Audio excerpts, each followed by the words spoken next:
IPL 2025 league stage క్లైమాక్స్కి వచ్చింది. ఈరోజు match number 69లో PBKS మరియు ముంబై ఇండియన్స్ జట్లు తలపడబోతున్నాయి. ఈ మ్యాచ్ యొక్క సిగ్నిఫికెన్స్ గురించి నేనైతే ప్రత్యేకంగా చెప్పనవసరం లేదనుకుంటున్నా. ఈ మ్యాచ్లో ఏ టీం అయితే గెలుస్తుందో ఆ టీం టాప్ 2లోకి వెళ్ళి క్వాలిఫైర్ 1 ఆడతారు. అలా కాకుండా ఈ మ్యాచ్లో ఓడిపోతే వాళ్ళు ఖచ్చితంగా ప్లే ఆఫ్స్లో ఎలిమినేటర్ మ్యాచ్ ఆడాల్సిందే. సో పాయింట్స్ టేబుల్లో టాప్ 2 సాధించే విషయంలో ఈ రెండు జట్లకి ఈ మ్యాచ్ ఒక do or die match. Especially Mumbai team కనుక గెలిస్తే వాళ్ళు టాప్ 2కి వెళ్తారు. అండ్ టాప్ 2కి వెళ్ళారంటే వాళ్ళు ఎంత డేంజర్గా ఉంటారో నేను ప్రత్యేకంగా చెప్పనవసరం లేదు. ఇన్ఫ్యాక్ట్ 2013 సంవత్సరం నుండి ముంబై టీం టాప్ 2లో క్వాలిఫై అయిన ప్రతిసారి కూడా కప్ కొట్టారు. సో ముంబై టీం టాప్ 2కి వెళ్ళిందంటే వాళ్ళని ఆపడం ఆల్మోస్ట్ ఇంపాసిబుల్. వేరేస్ పీబీకేఎస్ టీంకి చూసుకుంటే వాళ్ళు కూడా టాప్ 2 అనేది చాలా ఇంపార్టెంట్. ఇన్ఫ్యాక్ట్ వాళ్ళు 2014 సంవత్సరంలో టాప్ 1లో క్వాలిఫై అయ్యారు.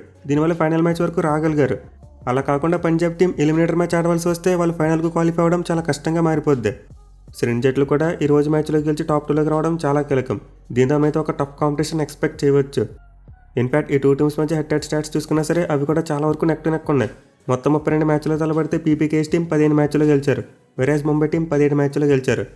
అలాగే గత 5 మ్యాచ్లో చూసుకుంటేనేమో పంజాబ్ టీం 2 మ్యాచ్లో గెలిచారు. ముంబై టీం 3 మ్యాచ్లో గెలిచింది.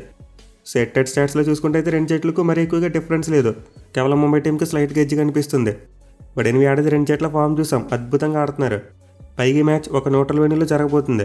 అంటే యాక్చువల్గా ధర్మశాలలో జరగాల్సిన మ్యాచ్ను జైపూర్కి షిఫ్ట్ చేశారు. సో దీంతో రెండు జట్లకు పెద్ద హోమ్ అడ్వాంటేజ్ ఉండదు కాబట్టి మనమైతే ఒక టాప్ క్లాస్ మ్యాచ్ చూసేందుకు ఎక్కువ అవకాశాలు ఉన్నాయి. ఇక ఈ మ్యాచ్ ఆడపై సవాయ్ సింగ్ స్టేడియం యొక్క పిచ్ రిపోర్ట్ చూసుకుంటే ఈ ఏడాది చాలా వరకు బ్యాటింగ్ ఫ్రెండ్లీ వికెట్గా ఉంది. మెయిన్లీ గత మ్యాచ్లో చూసాం DC team Punjab team set చేసిన 200+ టార్గెట్ను కూడా చేసి గెలిచేశారు. సో దీంతో మరోసారి మ్యాచ్ కోసం అయితే మనం ఒక మంచి బ్యాటింగ్ ఫ్రెండ్లీ వికెట్ని ఎక్స్పెక్ట్ చేయవచ్చు. మెయిన్లీ గ్రౌండ్లో ఉన్న పిచ్ మ్యాచ్ ప్రోగ్రెస్ అయ్యే బ్యాటింగ్ ఎక్కువ అనుకూలిస్తుంది. ఎందుకంటే సెకండ్ హాఫ్లో లిటిల్ బిట్ డ్యూ ఫ్యాక్టర్ అవ్వడం చూస్తున్నాం. బట్ హిస్టారిక్గా చూసుకుంటే ఇక్కడ ఉండే పిచ్కి చాలా వరకు స్లో నేచర్ ఉంటుంది. ఇన్ఫాక్ట్ గత మ్యాచ్లో కూడా చూసాం స్పిన్నర్స్ ఎక్కువ వికెట్లు తీశారు. సో జైపూర్ పిచ్ అయితే బ్యాటింగ్ అనుకూలిస్తుంది. At the same time spinners కూడా కాస్త హెల్ప్ లభించే ఛాన్సెస్ ఉంటాయి. ఇక ఈ గ్రౌండ్ యొక్క స్టాట్స్ చూసుకుంటే ఇప్పటివరకు మొత్తం 63 ఐపీఎల్ మ్యాచెస్ జరిగాయి. అండ్ 63 మ్యాచ్లో ఫస్ట్ బ్యాటింగ్ చేసిన టీం 23 మ్యాచ్లో గెలిస్తే చేస్ చేసిన టీమ్స్ 40 మ్యాచ్లో గెలిచాయి. అలాగే గ్రౌండ్లో ఫస్ట్ ఇన్నింగ్స్ యావరేజ్ స్కోర్ చూసుకుంటే 165 రన్స్గా ఉంది. సో క్లియర్లీ స్టాట్స్ బట్టి చూసుకుంటే చేజింగ్ చేసిన టీమ్స్కి అడ్వాంటేజ్ కనిపిస్తుంది. ఈవెన్ ఏడాది చూసుకుంటే గ్రౌండ్లో ఎక్కువసార్లు చేస్ చేసిన టీమ్సే గెలిచాయి. మొత్తం ఏడాది 6 మ్యాచ్లు ఆడితే 4 సార్లు చేస్ చేసిన టీమ్సే గెలిచాయి. ఈవెన్ ఓవరాల్గా గత 10 మ్యాచ్లో చూసుకున్న 7 సార్లు చేజింగ్ చేసిన టీమ్సే గెలిచాయి. దీంతో ఆబ్వియస్లీ మ్యాచ్లో టాస్ గెలిచిన కెప్టెన్ ముందుగా బౌలింగే తీసుకుంటారు. ఇక గ్రౌండ్లో రెండు జట్ల రికార్డ్ చూసుకుంటే ఇప్పటివరకు ఒక్కసారి కూడా తలపలేదు, ఎందుకంటే ఇది ఒక న్యూట్రల్ వెన్యూ. బట్ వేరే టీమ్స్ ఆడినప్పుడు చూసుకుంటే ఈ గ్రౌండ్లో రెండు జట్లు కూడా మంచి రికార్డు లేదు. ముంబై టీం ఈ గ్రౌండ్లో 9 మ్యాచ్లు ఆడితే 3 గెలిచారు, 6 ఓడిపారు. వేరేస్ పంజాబ్ టీం చూసుకుంటే 8 మ్యాచ్లు ఆడితే 2 మాత్రమే గెలిచారు. సో రెండు జట్లకైతే ప్రీవియస్కి గ్రౌండ్లో చూసుకుంటే మంచి రికార్డు లేదు. అండ్ ఆల్సో ముందు చెప్పుకుంటే ఫస్ట్ టైం తలపడిపోతున్నారు. దీంతో ఈ మ్యాచ్ అయితే చాలా థ్రిల్లింగ్గా జరిగింది, ఎక్కువ అవకాశాలు ఉంటాయి. ఇక ఈ మ్యాచ్ యొక్క వెదర్ రిపోర్ట్ చూసుకుంటే వర్షం పడడానికి ఏమీ లేదు. మనమైతే ఫుల్ మ్యాచ్ను ఎటువంటి బ్రేక్స్ లేకుండా చూడొచ్చు. దీంతో మీరు కామెంట్ సెక్షన్లో ఈ మ్యాచ్ రద్దు అయ్యి చెరొక పాయింట్ వస్తే పరిస్థితి ఏంటని చెప్పి అడగక్కర్లేదు. ఈ మ్యాచ్లో అయితే మనం ఖచ్చితంగా 100% రిజల్ట్ చూస్తాం. ఇక టీం విషయానికి వస్తే పంజాబ్ టీంకి అయితే బ్యాటింగ్లో పెద్దగా సమస్యలు కనిపించట్లేదు. ఇన్ఫాక్ట్ వాళ్ళు ఈ సీజన్లో ఫస్ట్ బ్యాటింగ్ చేసినప్పుడు 7 సార్లు 200+ టోటల్స్ కొట్టి రికార్డును కూడా క్రియేట్ చేశారు. సో బ్యాటింగ్ పరంగా అయితే పీబీకేఎస్ టీంకి అందరూ కూడా బాగానే రాణిస్తున్నారు. ఈవెన్ లాస్ట్ మ్యాచ్లో ఫారెన్ ప్లేయర్స్ కూడా మంచిగా రాణించడం చూసాం.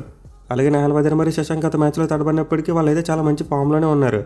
సో బ్యాటింగ్ పరంగా పీబీకేఎస్ టీంకి పెద్దగా ప్రాబ్లమ్స్ లేవు. వాళ్ళ మెయిన్ ప్రాబ్లం అంతా బౌలింగ్లోనే ఉంది. ఆ టీం 200 కంటే ఎక్కువ రన్స్ కొడుతున్నప్పటికీ బౌలర్స్ చాలా వరకు రన్స్ ఇచ్చేస్తున్నారు. ఇన్ఫాక్ట్ 2-3 సందర్భాల్లో టార్గెట్ని డిఫెండ్ చేసుకోలేకపోవడం కూడా చూసాం. సో పంజాబ్ టీం బౌలింగ్లో అయితే సమస్యలు ఉన్నాయి. మెయిన్లీ వాళ్ళు ఈ మ్యాచ్లోకి యజ్వేంద్ర చాహల్ని తిరిగి తీసుకురావాలి. ఎందుకంటే దానికి ముంబై బ్యాట్స్మెన్కి అగెనిస్ట్గా మంచి రికార్డు ఉంది. అండ్ ఈ విషయాన్ని మనం ప్లేయర్ బ్యాటిల్స్ అప్పుడు చెప్పుకుందాం. అలాగే మేబీ మ్యాచ్లో పీబీకేఎస్ టీం ముంబై కూడా పక్కన పెట్టొచ్చు, ఎందుకంటే వాళ్ళకి జెన్యూన్ బౌలింగ్ ఆప్షన్ కావాలనుకుంటారు. మెయిల్ వాళ్ళకి ప్లే ఆఫ్స్లో మార్క్ అండ్ ప్లేస్లో కైల్ జామిసన్ ఆడాలి. దీంతో ఈ మ్యాచ్లో మధ్యకి బదులుగా కైల్ జామిసన్ తీసుకొస్తే అతనికి ప్రిపరేషన్ అయినట్టు ఉంటుంది. సో నేనైతే ఈ మ్యాచ్ కోసం పీబీకేఎస్ టీంలో 2 మార్కులు ఎక్స్పెక్ట్ చేస్తున్నా. ఇక ముంబై టీం విషయానికి వస్తే వీళ్ళైతే అద్భుతమైన ఫామ్లో ఉన్నారు. మళ్ళీ తమ చివరి మ్యాచ్లో డీసీ టీంని చిత్తుగా ఓడించడం చూసాం. సో ప్రజెంట్ ముంబై టీం అయితే అన్ని డిపార్ట్మెంట్స్లో కూడా స్ట్రాంగ్గా ఉంది.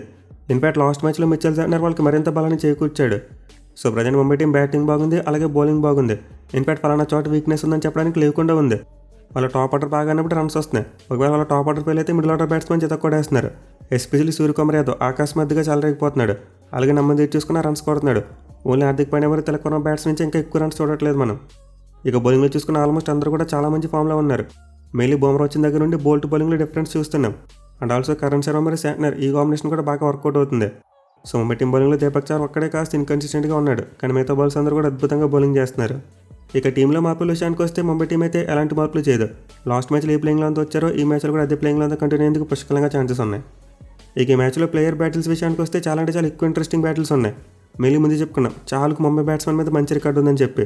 అంటే బ్యాట్స్మెన్ ఎవరంటే Suryakumar Yadav and Hardik Pandya. So present అయితే స్కై అద్భుతమైన ఫామ్లో ఉన్నాడు. బట్ చాలుకి ఎగనెస్ట్గా చూసుకుంటే అతని రికార్డ్ అంత మంచిగా లేదు.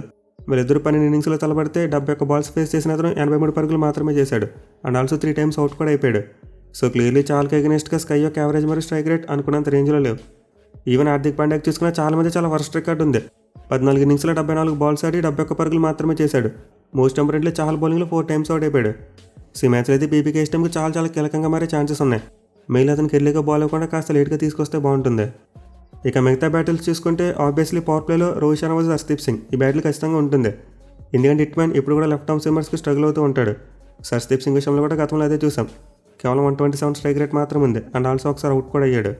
దీంతో ఖచ్చితంగా మరోసారి పవర్ ప్లేలో ఇద్దరి మధ్య ఒక మంచి బ్యాటిల్ చూడొచ్చు.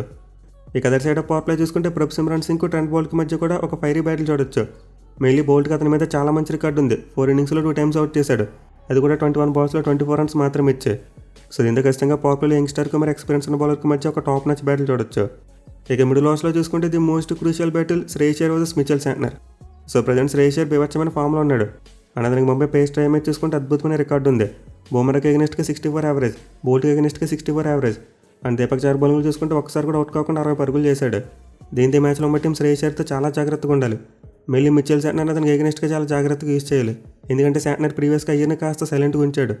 44 బంతులు వేసి 45 పరుగులు మాత్రం ఇచ్చాడు. అండ్ ఆల్సో ఒకసారి అవుట్ కూడా చేశాడు. ఇక చివరికి డెత్ ఓవర్స్లో స్టాయినిస్ మరియు బుమ్రా వీళ్ళిద్దరి మధ్య కూడా ఒక టాప్ మ్యాచ్ బ్యాటిల్ చూడొచ్చు. మెయిన్లీ బుమ్రా ప్రీవియస్గా స్టాయినిస్ని చాలా ఇబ్బంది పెట్టాడు. 11 ఇన్నింగ్స్లో 4 సార్లు అవుట్ చేశాడు. అది కూడా 55 బాల్స్లో కేవలం 54 రన్స్ మాత్రం ఇచ్చాయి. ఈ మ్యాచ్లో అయితే ప్లేయర్ బ్యాటిల్స్ అని కూడా చాలా ఇంట్రెస్టింగ్ ఉన్నాయి.